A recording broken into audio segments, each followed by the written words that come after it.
and welcome back for another week of HJ Goes Live. So today, I don't remember what side I was with you, but we're joined by the lovely Dionne Smith, who is a amazing celebrity hairstylist and expert. And we're going to be talking today about Afro hair in lockdown and textured hair in lockdown. We actually just had a really good discussion about Afro hair, textured hair, what's the right lingo. But how are you today, Dee? Oh, I'm not too bad, Akesha. Glad to be here. Glad to be here. Thank you so much for joining us. Yeah. I suppose the first question that I've been asking everybody is, how have you been coping, first of all, in lockdown, especially as like a session stylist, first and foremost? I think there's benefits and disadvantages. Obviously, It's really weird because I'm driven, so I like to be on the go all the time. So kind of having to be stuck is kind of like really difficult. But the benefits of that is I've been able to really sit down and just map out what I'm going to do on the outside of this. So when we come through this, and to be honest, I've been able to build some really good relationships with other creatives in the industry that I probably wouldn't have had the time to do. Just doing things like lives and talking to people via DMs, and I feel like I've got to know a lot more people a bit more on a personal level, which has been really, really good. I've learned stuff about hairdressers that I never knew. That's really interesting though, because you're learning more on a personal level than you have when you've had actual contact with them. Exactly. Which is so strange, but it's been good, and I've been trying to do little things to kind of keep myself busy. Cool. So what have you been doing to occupy your time? Oh my gosh. So I've been doing like lives. More than live, I'm not gonna lie. Yeah. So I actually set up a relay. I don't know if you've managed to catch any of it, but I've been doing relays with like makeup artists and hairstylists. The 5 minutes. I've been challenging them to complete challenges within 5 minutes. Yeah. I'll get 5 people within one session, and I've been kind of doing that, which has been really, really cool. Yeah. I've been obviously looking after my clients. So I've been doing things around that and keeping them keep their spirits high and just keeping in contact with them. And outside of that, I've just been planning for when I come out of lockdown, which I'll have lots of exciting things happening. So can't say much yet, but it's all been really, really good. You're doing that thing that people do, like, I've got something really exciting lined up. Stay tuned. That's right. So you said you've been staying in touch with your clients. How have they been? What like the most asked questions you've had from them about hair care in lockdown? So the most asked is just like, how can they maintain their hair and to like obviously come back to see me? So I've just been obviously recommending like regular deep treatments. For those that have sort of had like weaves or braids or stuff, I've just told them to literally take their hair out of bondage, just give their hair a break, because now they're not having to run to the office, or there's no sort of, oh, I can't go to work like this, or I can't do that. You can literally sit home and just let your hair breathe. But the main thing is health for me. So I've just been encouraging people to just make sure they do their treatments at home. You know, a lot of people are like, oh, but I can't treat. And I'm saying, well, do you know what a treatment is? And they're like, well, you know, I can't. And what they're actually referring to is the style as opposed to the actual treatment, because they're thinking about the end. And I'm saying, you can actually treat your hair. You probably can't style it, but you can do it. So when I sort of break that down, I'm like, oh, it'd be fun. Okay. Yeah. So it's many treatments. And I've just been encouraging. Are there any specific treatments that you've been recommending, especially for like natural hair? So it depends on what the problem is. So what I've actually done is I've set up a WhatsApp group with like all of my clients in it. Amazing. And I've send like regular sort of tips and tricks, and then some of them will come back on the back of that. So I'll be like, okay, so what's happening with your hair? Most of them I kind of know their hair and what they're kind of dealing with, so I can kind of guide them through. Some people it's like a mixture. It might be protein, then it might be deep moisturizing, do you know what I mean, mixed with a bit of oil. Some people it's just moisturizing because they don't have any breakage problems if their hair's really dry. So it's just kind of understanding what the hair needs and then advising according to that. Okay. And what about if your clients had weave that's like sewn in? Have you been advising them to cut it out? This is the thing, like, I have, you know, like obviously if they've got because the thing is, it can go either way. Obviously having a weave is a great protective style. So, you know, you can get that kind of longevity in terms of you not having to kind of think about your hair every single day and what you're going to do with it. But you don't want to leave it in too long either, because if you do, then that's terribly wrong. So I would prefer they cut it out. so far I've not had any issues. You know, people said their moms or sisters have helped. There's not been any like disaster stories. Okay. But I wouldn't advise anybody just keeping in a weave, like, you know, no more than 2 months. Yeah. Not advisable. And have any of your clients asked you to come to their house in lockdown and you've had to tell them no? The thing is, I don't really go out often. My salon is actually based at home, so I have a private studio. So my clients tend to come to me, but they do feel that because I am at home, they're at liberty. Well, you know, Dionne, it's at your house. No one's going to know. Like, can I come over? And I'm like, yeah, no, it's not going to happen. Like, we need to make decisions and we need to stay safe. Exactly. And it's like longing it out, you know, wow, that was very Southeast London. It's making the process longer for everybody else if people don't abide by the rules. That's correct. If like any fellow hairdressers are looking to learn any Afro hair techniques while they're at home, what would you advise? What would be the first, like, this is a fail-safe Afro hair technique that you need to master in lockdown? Oh, I think definitely, like, I think without understanding what you're doing, you can't really move forward. So I would say understanding the different textures and hair types itself, because different hair reacts different to different products. Yeah. And I think that's where a lot of people go wrong. They sort of think, oh, one Afro product is going to work for everybody. But what works for me might not work for you, Akesha, for instance. You know what I mean? So it's understanding. I would say whoever wants to sort of move forward with Afro hair and, you know, deliver the best they can, just understand the hair types. Yeah. So different textures. Well, leading on from that then, how could you explain the different, do you use the typing system? Do you use like 2 to 4? I do. But I try not to get caught up too much on the ABCs, because I feel like there's people out of that spectrum. I've personally seen it. So I'm like, okay, well, where do they fit in? Yeah. So I would just normally go with type 2, type 3 or type 4. Okay. And also I feel like across the 3. Yeah, because you can have different letters across your hair. That's right. Well, but so what you'll find is that somebody with a type 4 hair might have, like, for instance, if we were going by the ABC, all of those 3 on one head. But you wouldn't necessarily have type 2 and type 4. No. Do you know what I mean? So that's why I try to stay within 2, 3 and 4. I think it just simplifies things. Can you explain the 2, 3 and 4 to people that might not know the Afro hair type? Yeah, sure. So type 2 is generally your sort of like European hair.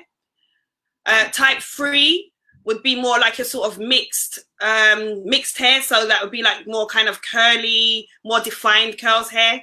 And then your type 4 would be more sort of like your sort of more coily, as in like more Afro textured. Yeah, okay. So that would be the difference between the 3 types. And obviously within those types, there's different types as well. Different types in the types. Yeah. Very complicated. Yeah. And where did you learn hairdressing? It's funny because when I actually started as obviously a young child doing hairdressing, sort of self-taught myself for many years, and then I decided to go to college to get my qualification. And it was really weird because when I walked into the college, I was like, oh, I know it all, you know, I've been doing this for years. And I didn't realize the science of the hair. Right. And that blew my brain. I was like, oh my gosh. And the thing is, it just really advanced me forward, because when I started understanding the science and understanding what a shampoo does, what a conditioner does, what chemicals do, how it changes the hair, it just put me, you know, like miles ahead. I was like, oh my gosh. So now when you understand what you're doing, it makes it easier for you to deliver your job. Yeah. So do you think before you kind of knew how to style and then you learned even more how to care and then how to work those together? Yes. So I think the styling was there, and although I was doing treatments and relaxers because I was taught to do it, I didn't understand what was actually happening within the hair itself. I was just doing it, and it would come out and I'd be like, oh, you know, I'm doing it. But then when I started to learn, that's when you can start to say, okay, I know that thing won't work for her. Because sometimes you might have mishaps. It might be, oh, that's not quite right. But once you start to understand the hair types and what's taking place within the hair when you're applying certain things, it makes your job a lot easier. But going back to what you said, I actually trained at a college called Mer Education for my level 2, and then I went to Croydon College for my level 3.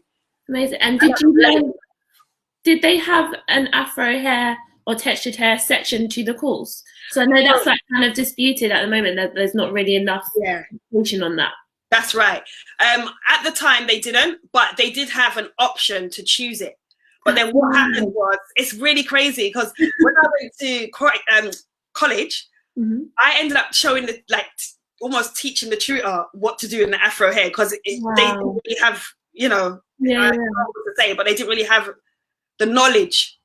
And I was actually saying, well, no, that's not right. This is what you have to do. This is not you. That's actually not right. So it felt a little bit weird. Like it felt like I was kind of almost teaching them what to do with Afro hair as opposed to them teaching me. But I do feel like they really need to include it now. I think it's there as an option, but if you don't choose it, it's like that thing, which is crazy. Because I'm not saying that you learned like 50 years ago, but like it's not. It still hasn't changed within those like decades. Yeah. Do you do a lot of relaxers still? No, not as much as I used to. To be honest, relaxers have declined so much, and I think anybody can kind of, confirm that across the board. Even people that are still going to salons, most of them are generally natural and they're pressing their hair out or having things like texture release or keratin treatment. They're really opting for other things. I don't really do a lot of relaxers anymore. I've probably got about 10, 11 clients that like still relax. Outside of that, everyone is natural. Wow. Literally. I say wow as if I wasn't one of those people that used to relax their hair and now don't. But what would you say to the people that, because obviously, you're saying that there's not as many people that relax their hair, but there are still some. No, of course. To have regrowth from relaxer is, I think, probably worse than box dye because you're working with the color treatments because you're working with the two different textures. Yeah. And obviously now there are box relaxers that are available in places like Boots, which is great and inclusive.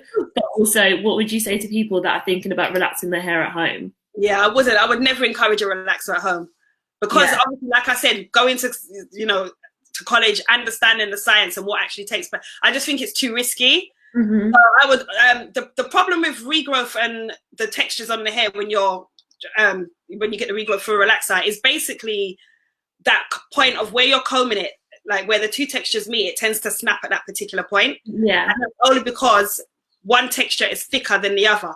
So what I've been advising those few that are relaxed is to just try and keep their roots straight. Right. But once it's straight, it's like if you comb through straight hair, you're not going to have a problem. Yeah. But if you go from like really hard to soft, then you're going to have a problem. It's going to break. Yeah. So just try and keep it straight. Outside of that, put in a protective style. It will give it a 2-month gap. So whether that's a weave, some braids, just tuck it away. Okay. But I wouldn't advise anybody to play around with relaxer. It's just one of those things that I just wouldn't say to give it a go. It's not that thing. Because it could go horribly wrong. And then I'm starting all that work, I'm gonna have to start from scratch again to build your hair back up. Yeah. That one relaxer can be so damaging if it's not done properly. Because the chemicals are so potent. Exactly. Really strong. Yeah, really strong. When you think that they're available in some like Afro hair shops and stuff, it is like wild to think that you would never have those kinds of chemicals just available to buy at the supermarket or whatever. I just want to take a quick break to say that if anyone has any questions to ask Dionne, like just feel free to drop them in the chat in Click Meeting or on Facebook, and we'll get through them before we wrap the session up today. But I wanted to ask, I know that you are now doing some type of mentoring, and I wanted to see what's that? What's it all about? What are you doing? So obviously over the years, I get a lot of like DMs and emails and just people reaching out, just asking things like, how did you get into like doing celebrities? How did you get agency signed? How did you get published in a magazine? And it's really, because to me, because I've been doing it for so long, I'm like, but how do you not know that? It's so easy to know, but really, for someone starting out or that's not really in a particular circle, they really wouldn't have an idea or a clue. Yeah. So I guess, the whole lockdown has given me time to really think about things like that. I'm like, okay, how can I give back? What can I do to help others? How can I make this kind of work for me? And a few people have approached me in the past, even outside of hairdressers, like photographers, makeup artists, like saying, I'd love you to be my mentor. We like your work ethics. We like the way you sort of position yourself, the way you put yourself out. Yeah. So I have a mentor myself. And I got speaking with her, and then we decided to she was like, Dionne, I think you should just kind of make it happen. So at the moment, I'm actually building some packages and some online services where I'll be able to offer different mentoring packages to different people, which I'm really, really excited about. Yeah, I think you'd be a great mentor. Yeah. Oh, thank you. Yeah. I want to see people grow, Akesha. I want hairdressers to be at their best, and I want us to be putting out good content and just delivering to a really high level, which I think sometimes we lack, Yeah. I want people to be passionate and just be like giving everything, 100% in every single thing they do. Yeah, that's amazing. I Yeah, think that's really a good point as well. That I know I've had messages about finding like a good Afro hairdresser. yeah, Um, that's like that feels like the same service as a European hairdresser. yeah, And I think yeah, as two Black women, we can say that like it's. I agree with that. I've found yeah, it hard yeah, before to yeah, find the same level of professionalism. What yeah. would you say to your fellow Afro hairdressers that are now in lockdown and they have the opportunity to think about their customer service and moving forward when they can reopen hopefully in July? What advice would you give about customer service? And Yeah, I would always say that obviously the customer has to come first. Most of the time I always say to people, for me, it's like what I wouldn't want for myself. So it's yeah, like if I go into a salon, I expect a service. If I'm paying my money, I expect a particular thing. So yeah, you always kind of put yourself in the customer's seat. hmm, Sometimes we can get a bit complacent. So it's like, yeah, okay, if I'm coming in to spend my money, just like any yeah, of you, you're going to yeah, want the best. So you kind of have to think about all of those things. What can you do to make your customer? Sometimes, you'll hear customers say sometimes they'll go into a salon and it's not necessarily even the skill. It's just the service. mm, The yeah, service is always service wins. And if yeah, you've got the skill on top of that, like it's a home run. yeah, yeah. It's So, so true. you It's know, like, get that service up to scratch, man. Deliver at yeah. an excellent level all the time. You know. And I think as well with a lot of Afro styles, like braids or like relaxers or texture relief, they take hours on hours on hours. So Yeah, to know that you're going to spend probably the entire day at the salon, yeah, sometimes it can fill you with more dread than anything because you know that it's probably not going to be the kind of service that you would hope for sometimes. yeah. That's true. But yeah, so I think that's great, really great And advice. that's the thing as well, Akesha. I feel like, braids, for instance, because you do have salons that literally just concentrate on things like extensions. So it's just braids and weaves. Yeah, And they tend to almost feel like maybe they're not a professional. But yeah, you can be a professional in anything you do and you can deliver to a high level in anything you do. So even if you've got a braid salon or a weave salon, still deliver at that high level. yeah, Make it nice when people come in, have good customer service, do yeah. follow-ups, treat your customers good throughout the time. Don't have babies running around and hair all over the floor. Like I've been into salons where I've witnessed things like that, unfortunately, and I just feel we just need to put a bit more pride into what we're doing. Yeah. We need more professional Afro salons that are just delivering at that high level. Yeah, exactly. Alan McKechnie has said on Facebook, how do you go about cutting natural curly hair? What's your me personally, Alan, when I cut natural hair, I actually prefer to straighten it out first. So whether that be a press and then I cut it, or if it's just a blow dry, I cut it. But you do get those clients that actually don't want you to put any sort of heat in their hair. Yeah. So a lot of the time I would just get them to sort of tussle. If I'm cutting curly hair, I'll get them to sort of tussle it out. Yeah. Into kind of like how they would wear it, whether that's a side part or whatever. And I would literally just go in and freestyle it and just take the ends off and kind of make sure the shape lays, because they're going to kind of see it for how it is. Yeah. Do you know what I mean? But most of the time I would prefer to cut natural hair once it's straightened, because even when you straighten it, all the hair's straightened together. So even when it bounces back, it's going to be in that perfect shape. Okay. So I find that the cuts turn out a lot nicer once you can kind of straighten the hair, cut it, and then sort of bring it back to texture. A lot of places that are starting to reopen salons have discussed the fact that you probably shouldn't allow clients in if they haven't like washed their hair first. But then we know, or like allow dry cutting. Yeah, we know that obviously we don't wash black hair or Afro hair every day because of the texture. So how do you think that's going to affect Afro hair salons and like hairdressers that deal with that texture? Yeah, I don't know. I think it's going to have to be a timing thing, Akesha. I think, people, if you know that your wash day is on a particular day, just go into the salon on that day or the day after, but I think it's just going to have to be strategically done, because you don't want to overly be washing your hair, but then you wouldn't be going to your hairdresser to get a cut like every week anyway. Yeah. So it's just a one-off. It's not going to really have a crazy effect. It's not going to dry your hair out. It's only if you're doing that consistently, like rushing too much. Yeah. So I just say just time it around your regular wash day and try and make it work that way. Okay, cool. Yeah. Well, I've got so much to ask you. I'm like, okay, I'm running out of time. I've got 10 minutes left. Yeah. Okay.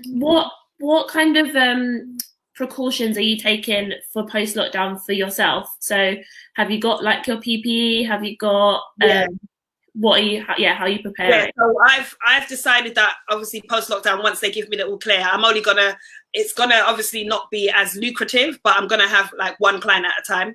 So one comes in, you know what I mean? She goes, then the next one comes in. So I'll organize my diary so that happens. I'm going to have disposable masks. You know, some clients may not want to wear it, but if they want to get their hair done, they're going to have to. So I'll give one per client. I'll obviously have mine on as well, and my shields and everything like that. And disposable aprons, and then just wipes. So just things like, you know, like the chair handles, just making sure I kind of cleanse before the next client comes in. So just making sure I've got like things like my Barbicide spray, you know, and all them different things to help like sort of keep the surfaces clean. Yeah. And how do you think it's going to affect things like shoots? Because you do a lot of like brand shoots and campaigns and stuff. How do you think that's going to work? This is the thing. I'm really interested to find out how that is actually going to happen, because obviously there were things that were booked before lockdown, and I know that there's things that are going to continue because they're going to want to still follow that through. So I'm really interested to see how we're going to make it work, because, you know, it's going to be a bit, I'm not actually sure. I just want to know. I don't have the answer for it. Honestly, I don't know how it's going to work. I don't know, you know, if it's something of they're going to have to keep postponing until we get like a proper all clear. But then when do you really get that? That could be next year until it's like really back to normal. So I have no idea. Interested to see how that's going to work out myself. Yeah. Rita on Facebook has said, in all hair and beauty salons, we try our best to be more professional. So thank you for your advice.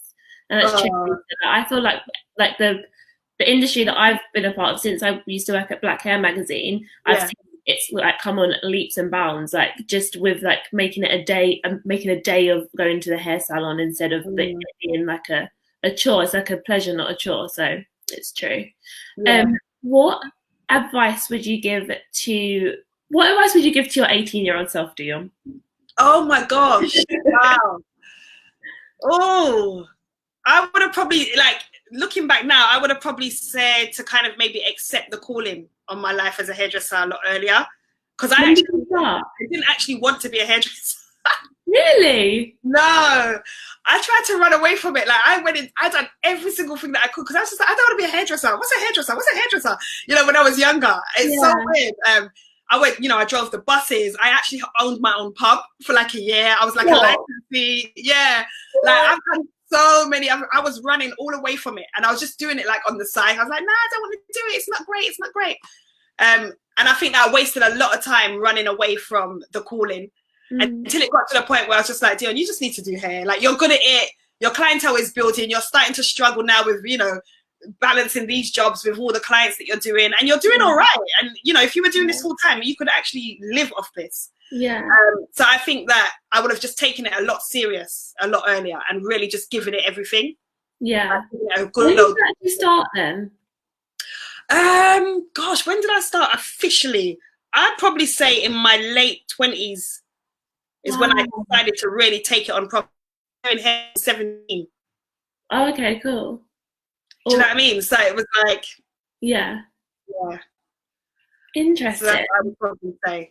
And what advice would you give to an 18-year-old apprentice now in 2020, not taking coronavirus into consideration, but like, so if they're apprentice, I'm assuming they're already training.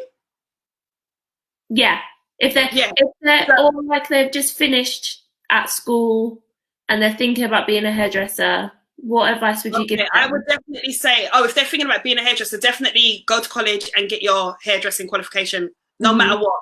Get it early, because it will actually help you with your career journey. Don't make money be the motivation. So make sure that you actually have a passion for the hair and what you're doing. And don't feel like you're gonna just wake up tomorrow and start making loads of money and you're just gonna blow up as a hairdresser. It takes time, and if you don't have the passion, you won't last, because it's not real. So I would say just kind of if you can go into salons or reach out to other hairstylists that maybe you aspire to be, to offer your time if you have to, because sometimes you can't actually pay for things. So one of the things that I done when I started to obviously take my career serious was I was just like, oh, I'm a hairdresser, I can shoot. And I started just contacting people because I was like, I weighed up the cost of setting up a photo shoot myself. And I was like, oh, that's a lot of money. So I was like, how do I get amazing images without having to pay? So I was like, okay, well, if I offer my services, so it's almost like payment to some extent. And I can kind of do hair and jump on people's shoots and collaborate. Then I get the images and then I haven't had to pay for the shoot. So all it is my time. And that was something that I learned, you know, to kind of do. And then that's how I kind of helped to kind of grow my brand and get my portfolio up until I was in a position now to say, okay, now I'm going to start charging. Yeah. And what would you say to someone? So say if you're not Black, so you don't have your own hair to work on, but you have a passion for learning all hair textures, and you can take the option at college, but you want to know how to do more, what would you suggest? As in they can take the Afro hair option? Yeah, so they can take the Afro hair option at college, but you want to learn more about hair texture. Where would you go? Oh, so this is the problem, like, especially if you're not in the Afro world, it's really difficult because you kind of have to get hands-on to really understand the hair and learn it. So again, it would be that whole, can you spare a day? Can you spare half a day? Can you just volunteer your services in a salon or around somebody that is actually dealing with those kind of textures? And it's very, don't look at it as, oh, I'm doing this and I'm not getting paid. Look at it as an investment into your career and your future, because learning is everything. Skills is everything. You can't lose. Do you know what I mean? Knowledge is power. So I would definitely say that is probably the better rate to go. I think that's what Lisa Farrell said in our last live. She said that she went to, but she did it for free. She went and worked in an Afro hair hair salon. Clearly, if you get a job, then definitely get a job if you get paid. But sometimes if you can't, and you really want to get in there, just say, look, I can give you 4 hours. Yeah. And being in the environment, you'll pick up so much. You'll learn so much. Cool. D-Mill said, where can we buy Black Hair magazine now? I don't see them in supermarkets anymore. It's online only now. Yeah, digital completely. But I'm not even sure if that's still actually going at the moment. It's so sad. I'm not sure. That's how I met Dionne. I know. Yeah. I don't think Black hair is actually going anymore, to be fair. I think the only thing we have is Black Beauty still, which is still going at the moment. And Spell magazine. And Spell, yeah. Spell's doing really well. I've done some work with them, actually. They're doing really well. Okay, nothing about that team. We're not talking. That's it. I'm joking. Cool. Well, do you know what, Dean? I think that's all the questions we have, and we're just before 12:30, so let's wrap this up now. But thank you so much for joining me today. If anyone missed the beginning of this live, it will be available on Facebook to watch back, IGTV, our website and YouTube, and I'm going to send it over to Dionne so it'll be all over her social as well. All over my socials. Yeah, and what are your socials, Dionne, so people can go and follow you? So if anybody wants to get at me, my Instagram is at Dionne Smith Hair. Same, in fact, all of it: Twitter, Pinterest, YouTube. I'm literally across all the platforms. You'll find me there. And they can find out more about your mentoring service that's coming up and stuff. That's correct. You can send me a DM or you can send me an email if any of you are interested. And once we go live with the packages, we will send out a sort of mail shot to everybody that is interested in taking it up. Cool. Well, thank you so much, Dionne, and I'll speak to you soon. And thanks everyone for watching. And thank you everybody for joining us. Thank you. Take care. Bye. Bye-bye.